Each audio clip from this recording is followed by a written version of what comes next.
This is Texans TV. We are ready to rock in Houston. Rock and roll. Another day, another dollar. Touchdown, Texans.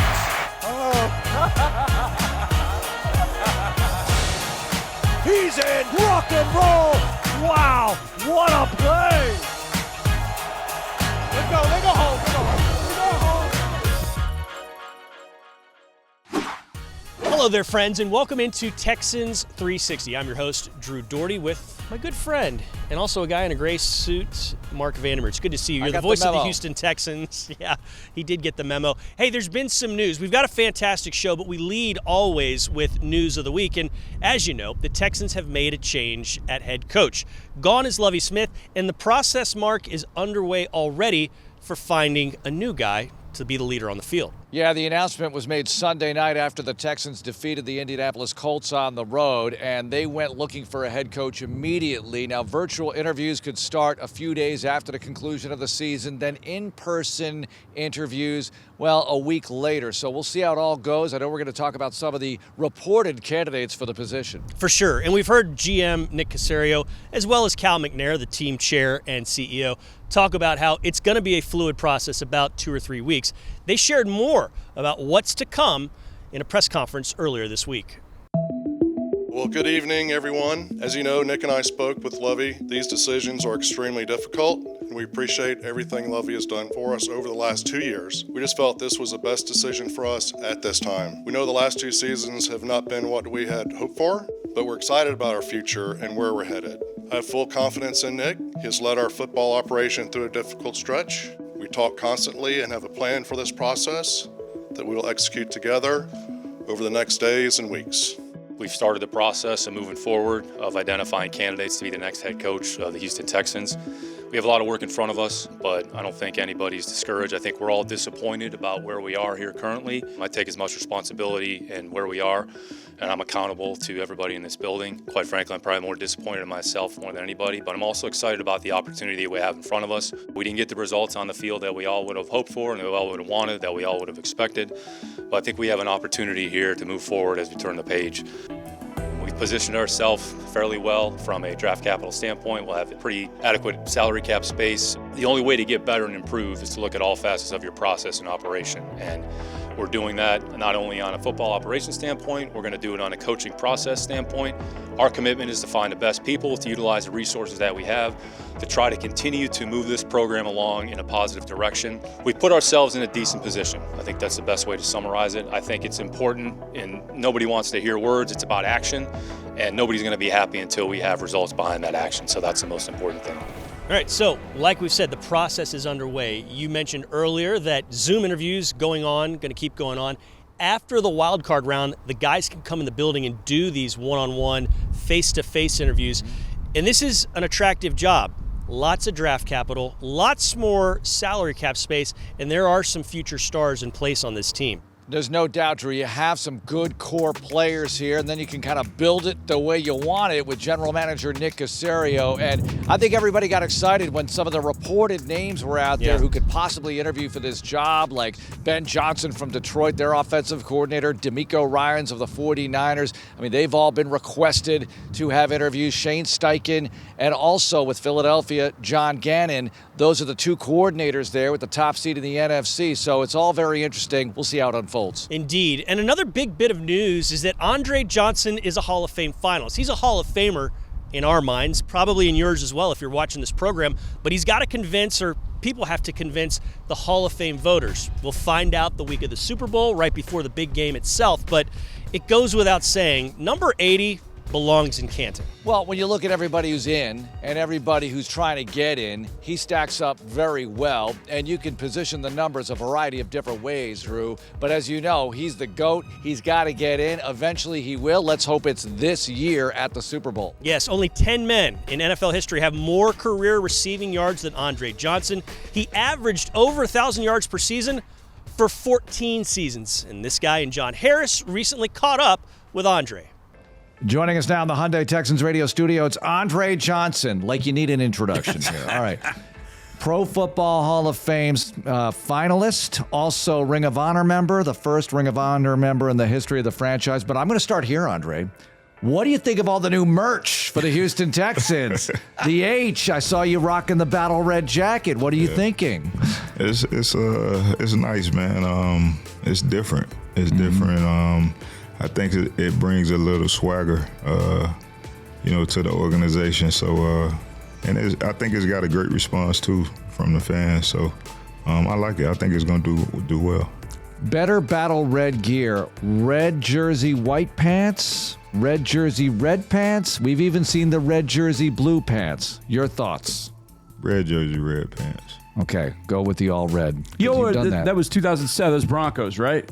I call them ketchup bottles. I think that, and also maybe against Baltimore in 2010. Some of it's a blur right now. Yeah. Andre, what's this process been like for you? You said something at your press conference I thought was interesting, and I think I try and teach myself that, but I know I can't. You said there's nothing else I can do. I can't catch another pass. I can't go out there and score another touchdown.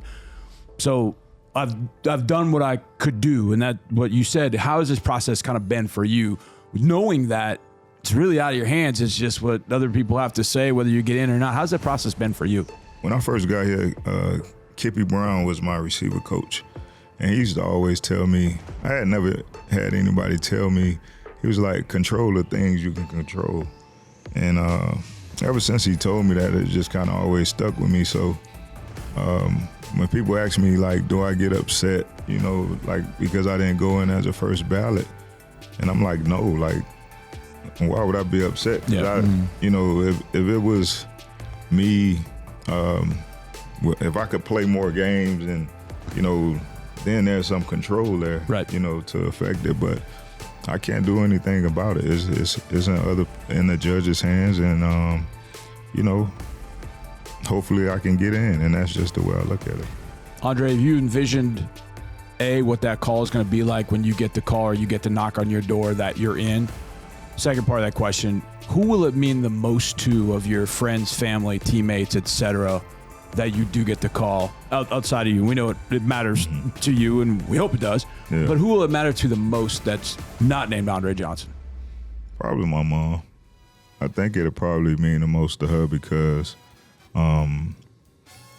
like, I always tell people, like, my mom, one of the best decisions my mom has ever made for me was sending me to Miami Senior High School. She got me away from a lot of things that friends and people who didn't have, I don't want to say my best interest, but they weren't into good things. Right. So, I think for her, it'll probably mean the most for her because, I go in the Hall of Fame, she go in the Hall of Fame too. Yeah, absolutely. What was the more difficult catch?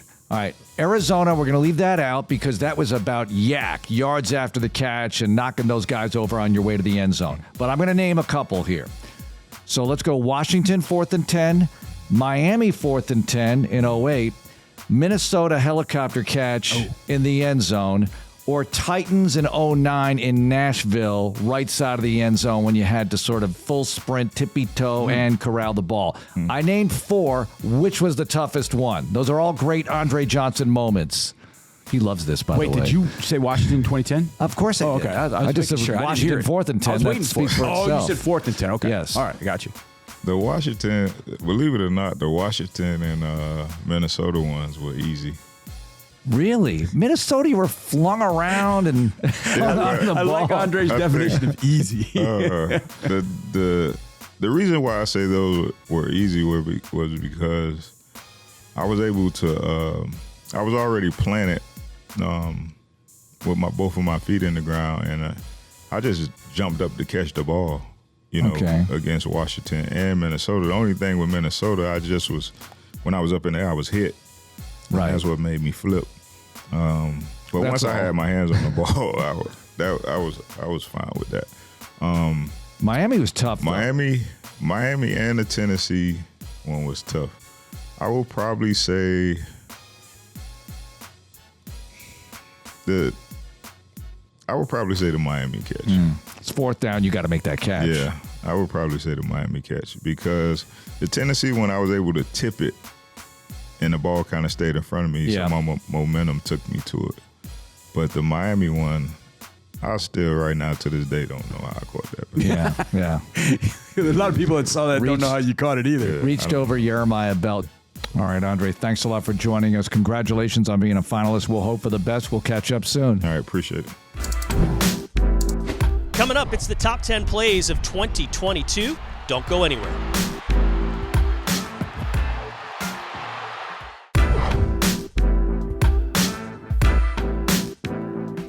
We're back, and we're thankful that you're still with us. This is Texans 360. And you lose 13 games, you might think, tough to find some positives. But there are actually many. Some of the young stars of the future were doing what they did in 2023, including Dameon Pierce.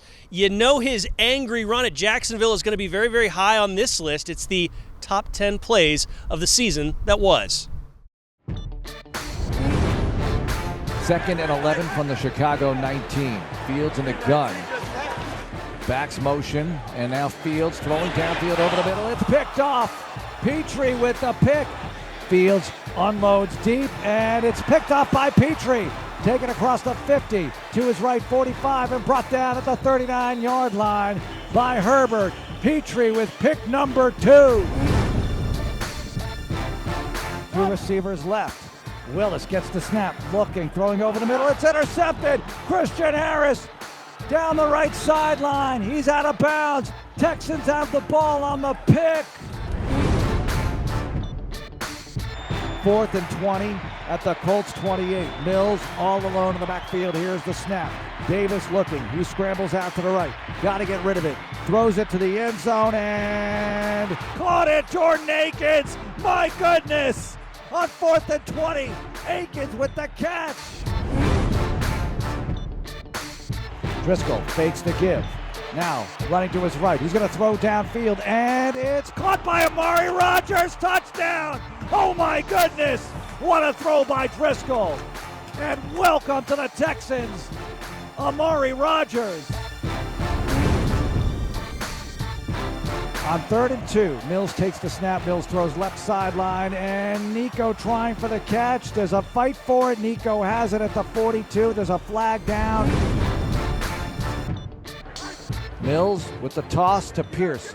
Right side has a block across the 30, 35 to the outside 40, the 50, right sideline, the 40 of the Chargers, the 30, 20, 10, 5, rock and roll, touchdown, Houston, 75 yards. Dameon Pierce all the way. The snap to Kyle Allen, looking, passing underneath, hits Akins, 15, 10, 5, takes on a defender to the goal line. Jordan Akins, touchdown. A hard-hitting run by the tight end for the 2nd TD of the game. Left bunch formation left. Ellinger fakes the give. There's pressure. Rasheem Green. And here's a throw. Here's a pick. Bernard to his right. 30, 25, 20, 15, 10, 5. Pick 6. Jonathan Bernard.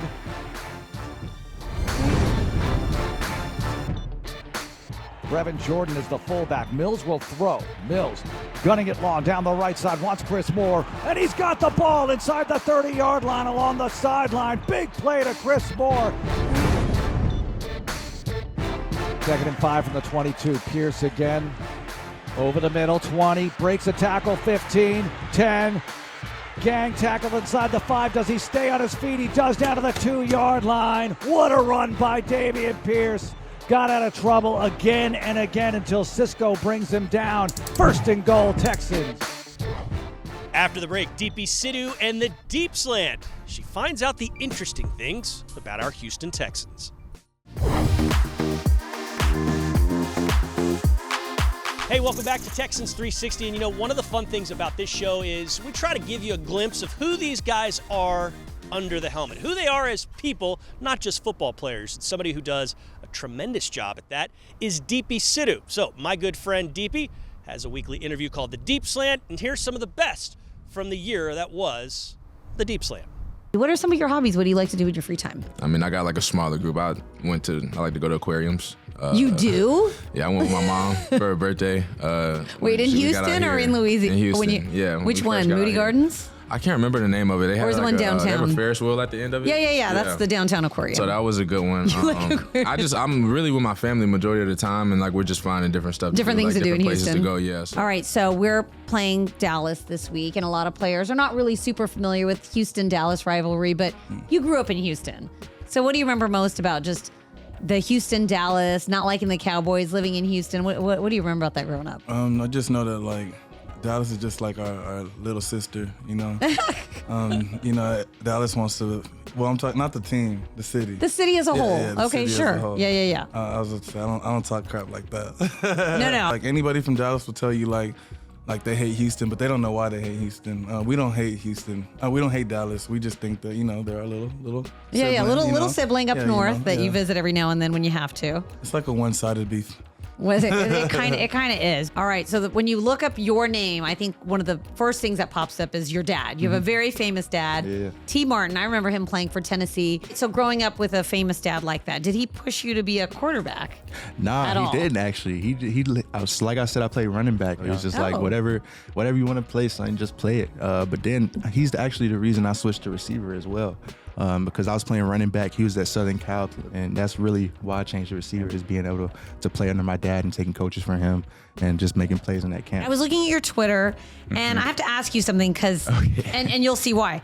Okay, you're the pinned tweet that you have. It says "keep going, never stop," and then you have a brick emoji.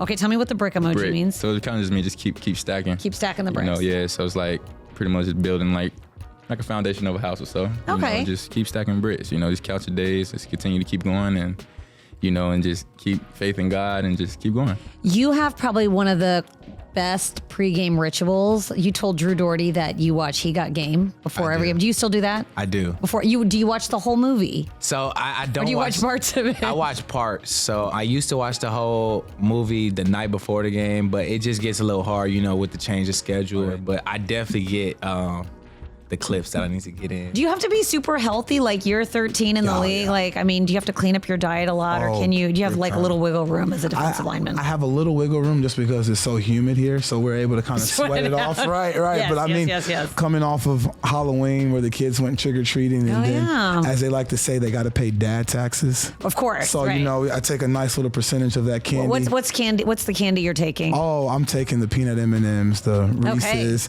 For some reason, my kids don't like chocolate. So no! They're right. Which is so weird. No for you because you're going to be eating most of it. I would assume. I love chocolate. The one thing I give back to them is the freaking Snickers. You can have that. You can have the caramel inside. Anything else? Really? Dad tax, pay up. Shots. After the break, we're taking a look at some of the best cinematically of the season on Texans 360.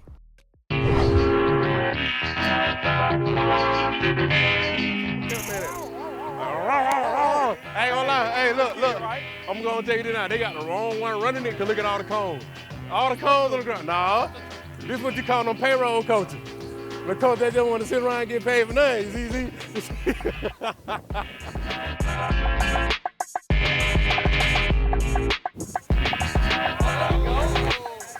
Ooh. Hey, boy, we're gonna be on Sports in the top 10. I call them boys the bull unit. Big boys. This is one of my assistant D-line coach, Highness, and now we got our D-line coach to, further explain, further elaborate on the drills we got going on today. Right now, we're gonna have my linebackers coach break down to you what we got going on today in this drill. Yeah. Alongside with my safeties coach, Petrie, and they're gonna let y'all know what we got going on in the drills. Look, hey, this is my receivers coach right here. This is my co-offensive coordinator. Coach Kobe got going on. Put the camera on, put the camera on. Hold on, you gotta make it celebrate. There you go. Yeah, see, I told you. See, I gotta be a DB coach in the nation, baby.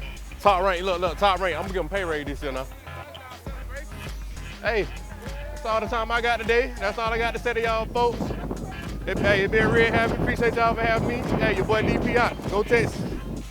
He's not just a star on the field, but Dameon Pierce, a giant off it as well, doing some fantastic things in the community. It's going to be fun to see what 2023 and beyond hold for DP. All right, we got to wrap Texans 360 up by taking a look at some of the best cinematically of what we saw here in 2022. Big shout out to the guys like Tyler, JJ, Jared, and Scotty. Check this out.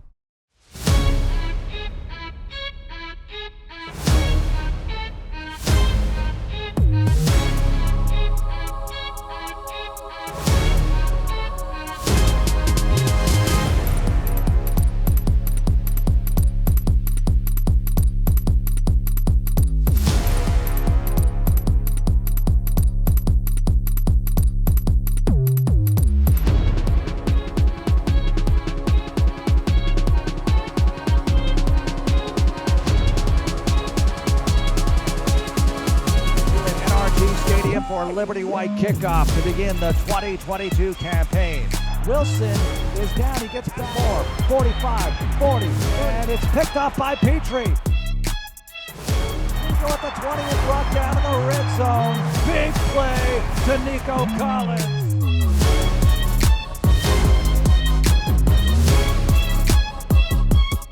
Big play to Jordan Akins down the right sideline.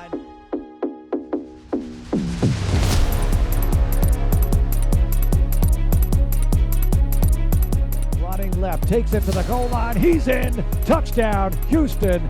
Daria Demboale, 3-yard TD run. Block, he's being chased by Hanson, is going to bring him down at the 20-yard line. Second and goal at the 8. Mills gets the snap, looking, throwing to the end zone. Got a man, caught, touchdown, Tegan Pretoriano. From their 39-yard line. Willis feeds Henry in a backfield blast, big hit, Jonathan Grenard.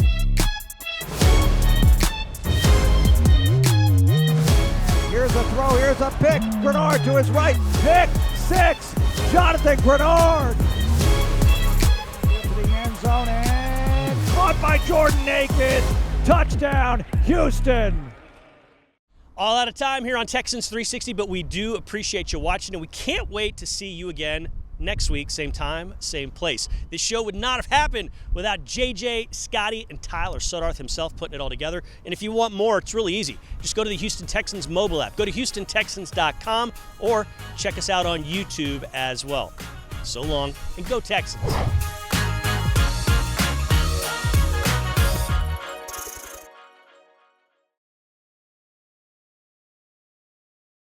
Thanks for watching. Subscribe to our channel and ring the bell to know when we post new content.